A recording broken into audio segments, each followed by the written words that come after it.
Hello.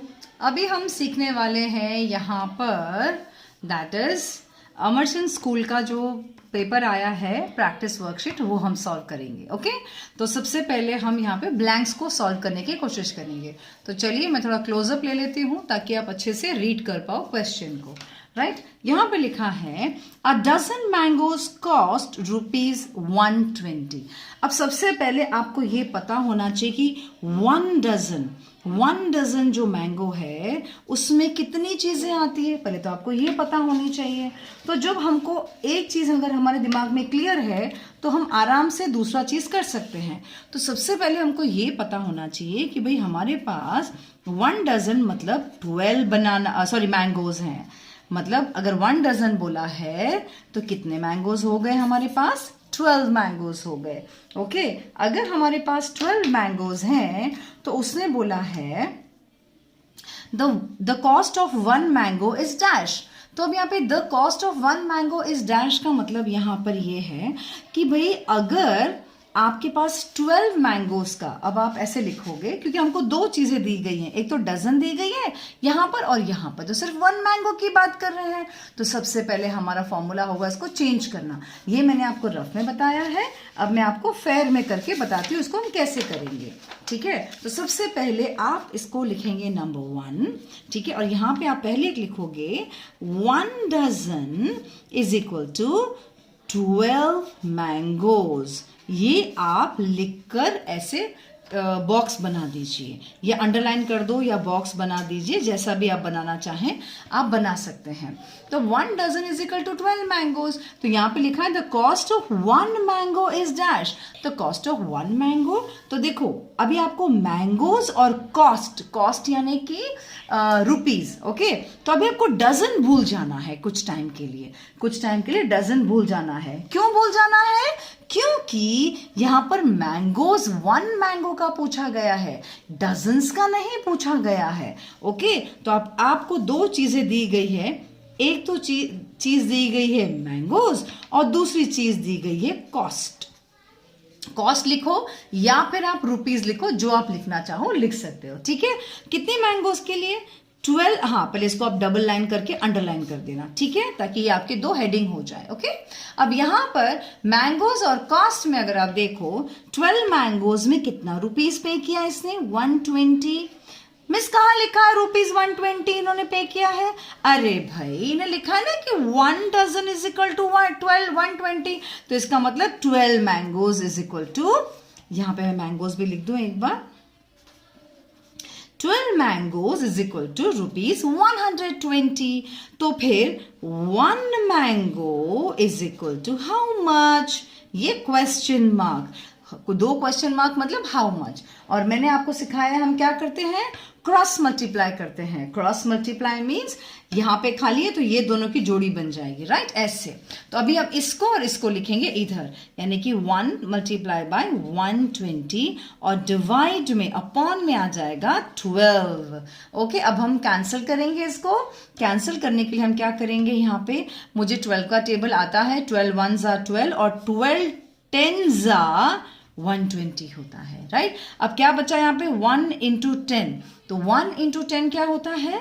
That is 10। यानी कि जो आपको इन्होंने क्वेश्चन पूछा है इधर, आपको अगर लिखा हो the cost of 1 mango is, तो आपको लिखना है ₹10। तो हम यहां पर हम क्या लिख देंगे? यहां पर हम लिख देंगे ₹10। ओके अगर आपको मिस ने बोला है फिल इन द ब्लैंक्स में डायरेक्ट आंसर लिखना है, लेकिन ये सब तो आपको रफ में तो करना ही पड़ेगा ना। अगर आप नहीं शो करोगे तो आपका आंसर कहाँ से आया कैसे पता चलेगा, है ना। तो यहाँ पर आपको पूरा का पूरा आंसर लिखना है और नीचे उसके नीचे शो करना है कैसे आंसर आया है। ठीक है अब यहाँ पर जो आंसर आया है the cost of 1 mango is, तो यहाँ पर मैं लिख लेती हूँ एक बार, मैं पेंसिल यूज कर रही हूँ यहाँ पर। तो यहाँ पे जो 10 आया ना वो एक्चुअली 1 मैंगो का कॉस्ट, यानी यहाँ पर 10 आना चाहिए था। तो यहाँ पर आ जाएगा, मैं लिख रही हूँ यहाँ पे ₹10। ओके कैसे आया है ये मैंने आपको पूरा डिटेलिंग दे दिया है। ओके जनरली आपको ये शो करना पड़ता है कि कैसे आया ये सारा का सारा। Okay now coming to the next question.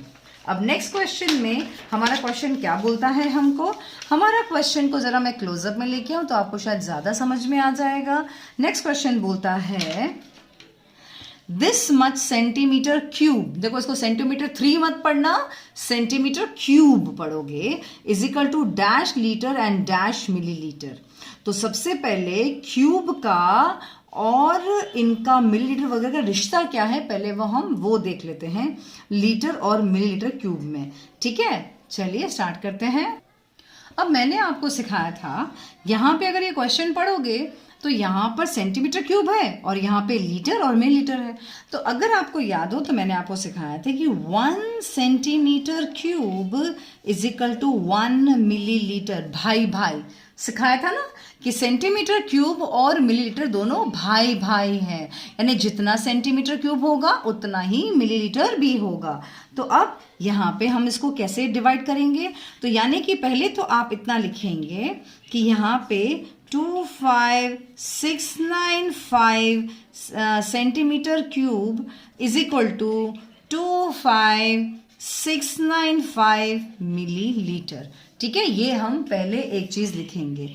ये होने के बाद पहले हम ये लिखेंगे, इसके बाद इसने बोला है लीटर में और मिलीलीटर में कन्वर्ट करना है।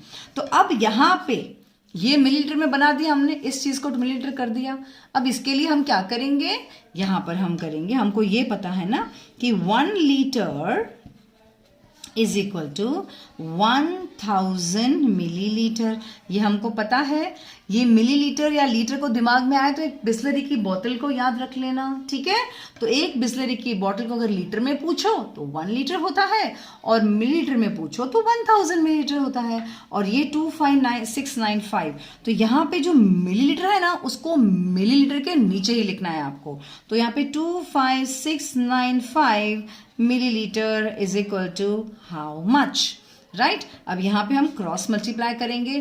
क्यों हमने इसको और इसको नहीं लिया, क्योंकि यहाँ पे एक खाली था, इसलिए हम इन दोनों को जोड़ी नहीं बना पाए। अब हम इसको जोड़ी बना रहे हैं, तो ये बन गया 25695 मल्टीप्लाई बाय 1/1000, यानी कि इनको जब मल्टीप्लाई करेंगे तो हमारा आंसर तो यही आएगा।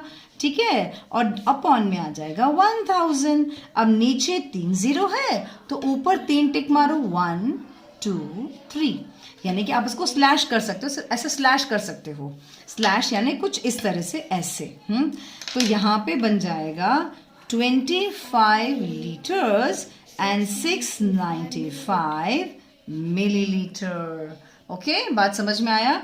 अब ये वाला आपका बेसिक मेन आंसर है। अब हम क्वेश्चन की तरफ आते हैं वापस से। अब आप अपनी नोटबुक में कैसे लिखेंगे, यहां पर जो लिखा है ना लीटर, यहां पर आप लिखेंगे 25, ओके, और यहां पर है तो यहां पर आप लिखेंगे 695 millilitre. I hope this is very much clear to you, right. ये हमने कैसे सम किया आपको अच्छे से समझ में आ गया, राइट। तो ये बहुत बहुत बहुत इंपॉर्टेंट है कि पहले ये बताना कि भाई 1 सेंटीमीटर क्यूब और 1 ml दोनों भाई भाई है। इसके बाद सम करना बहुत ही इजी हो जाएगा, राइट। ओके, आगे बढ़ते हैं हम। अब भाई बहुत ध्यान से इसने लिखा है नंबर 3 वाला, dash is the perimeter of the given figure. तो यहाँ पर आपको एक फिगर दिया गया, इसका पेरीमीटर निकालना है। तो चलिए पहले हम डिजाइन को समझ लेते हैं, भाई डिजाइन क्या है। तो डिजाइन में अगर मैं देखूं यहाँ पर, तो इस डिजाइन में अगर आप देखो तो यहाँ पे 10 मीटर है, मगर यहाँ सिर्फ और सिर्फ 5 मीटर है। तो यहाँ भी अगर 5 मीटर है तो यहाँ पे भी ये वाला पोर्शन नहीं दिया गया है और ये वाला पोर्शन नहीं दिया गया है, तो ऑटोमेटिकली ये वाला भी कितना हो जाएगा, 5 हो जाएगा। क्यों, मिस किसी ने तो बोला नहीं है, लेकिन आप में अक्ल होनी चाहिए कि जब अगर ये 10 मीटर्स है तो अगर यहाँ पे 5 मीटर्स दिया गया है तो ऑटोमेटिकली जीए वाला लाइन भी 5 मीटर हो जाएगा, राइट। 10 में से 5 गया तो 5 होता है ना, तो ये 5 हो जाएगा। अब यहाँ पर है 8, मगर यहाँ पर तो कुछ नहीं दिया हुआ है, लेकिन आप अपनी बुद्धि लगाएंगे, यहाँ पर उन्होंने 3 दिया हुआ है, देखो।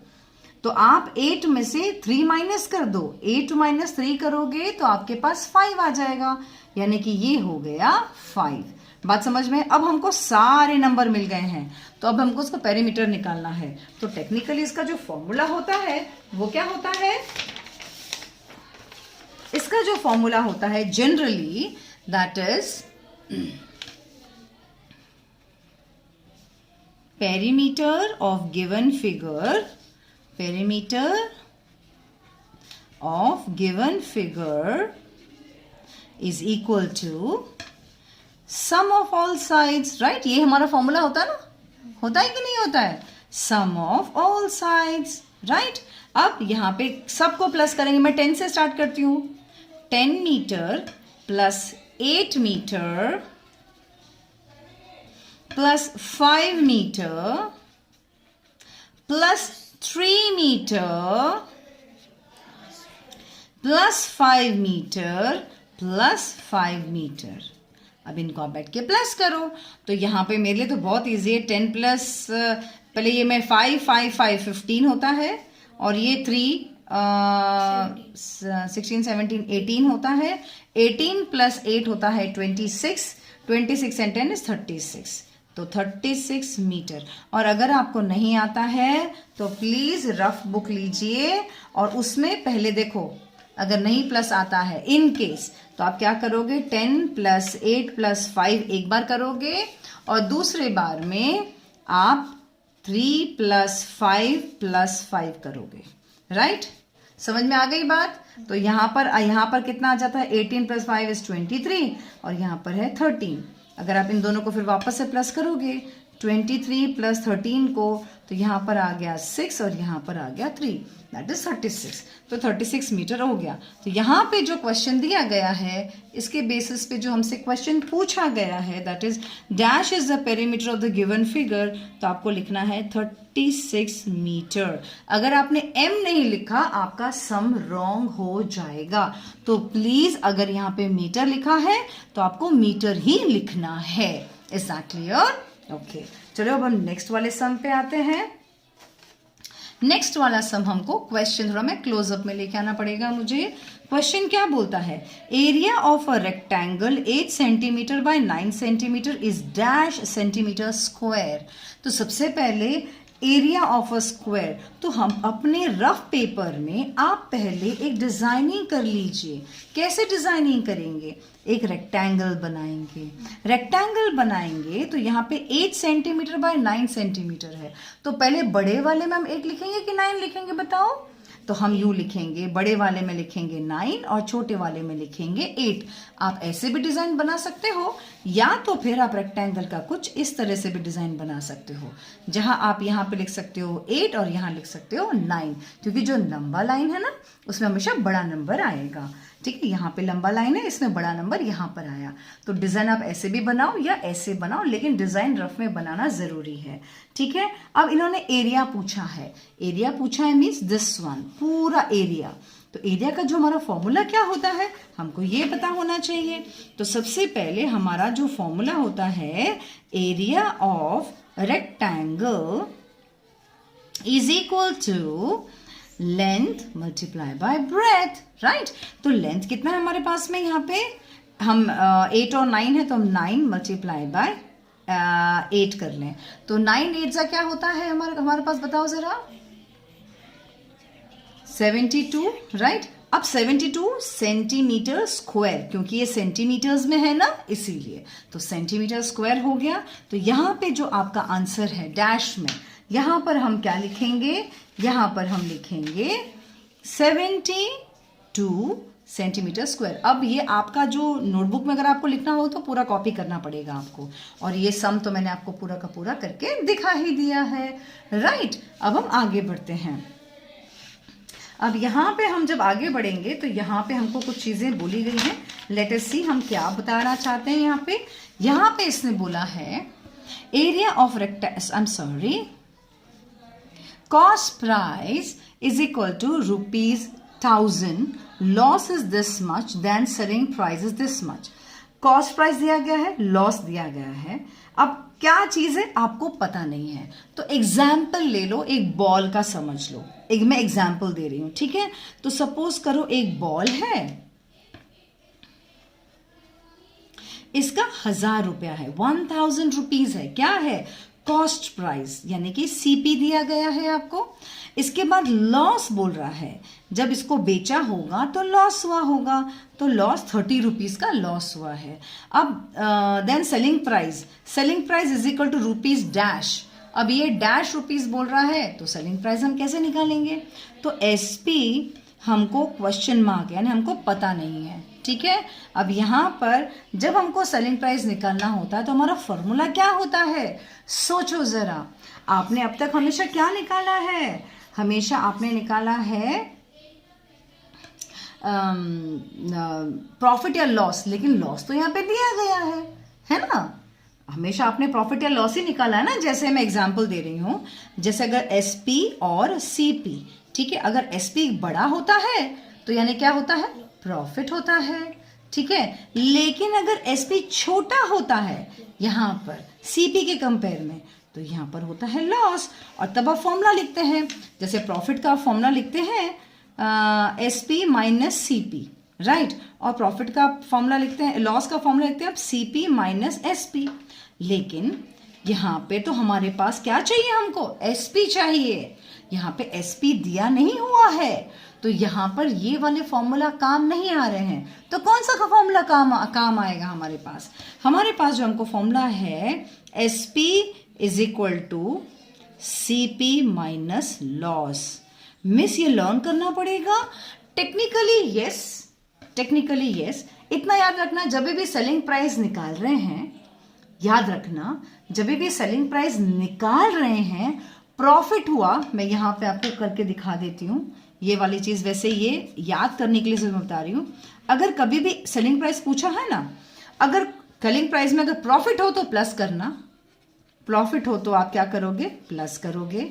और अगर लॉस हो ना तो सीपी में से माइनस लॉस कर देना। बस बात समझ में आ गई? ये आपका प्रॉफिट, ये दो फॉर्मूला बन गए। सेलिंग प्राइस अगर प्रॉफिट है तो सीपी में प्लस करोगे, लॉस है तो आप माइनस करोगे। तो यहां पर आपका फॉर्मूला एसपी निकालना है तो सीपी माइनस लॉस। तो सीपी माइनस लॉस, तो यहां पर क्या आएगा? तो यहां पर CP, what is CP here? यानी कॉस्ट प्राइस कितना है? 1000, उसमें से लॉस कितना है? 30 रुपीज। ओके, तो सबसे पहले हमको उसको ढंग से माइनस करना सीखना पड़ेगा, वरना नहीं चलेगा, वरना गड़बड़ हो जाएगी। तो देखो 1000 है, उसमें से माइनस 30 करना है। 30 कहाँ लिखेंगे? यहाँ लिखेंगे लास्ट के दो नंबर्स में, राइट। 30 माइनस करेंगे हम लोग यहाँ पे अभी। अब जब हम 30 माइनस कर रहे हैं यहाँ से, तो अब यहाँ पे अगर आप 0 माइनस 0 0 होता है। अब 0 में से 3 तो जा नहीं सकता है। हम बाजू वाले को हे भगवान आशीर्वाद दे दे भगवान, 1 नंबर का आशीर्वाद दे दे भगवान। तो ये तो खुद बेचारा ठुल्ला लगा पड़ा है, ये क्या आपको देगा? यहाँ पर आ जाओ, ये हो जाएगा 0 और ये हो जाएगा 10। अब जब ये इसको देगा, ये हो जाएगा 9 और ये हो जाएगा 10। तो 10 माइनस 3 हो जाएगा 7, और 9 जो बच गया है वो 9 का 9, यानी 970। तो यानी यहाँ पर जो आंसर आएगा दैट विल बी 970 रुपीज। यानी कि आपका जो सेलिंग प्राइस आया दैट इज रुपीज 970। लेकिन यहाँ पर आप क्या लिखोगे? आपको यहाँ पे क्या बोला है? Cost price is equal to this then this, rupees is this much. तो आप यहाँ पे लिख देंगे 900 रुपीज। रुपीज वगैरह लिखा हुआ है यहाँ पे, तो बस वरना ऐसे लिखकर 970 रुपीज आप सेलिंग प्राइस लिख देंगे। Got it? Very good. अब हम आगे बढ़ते हैं और ज्यादा, राइट।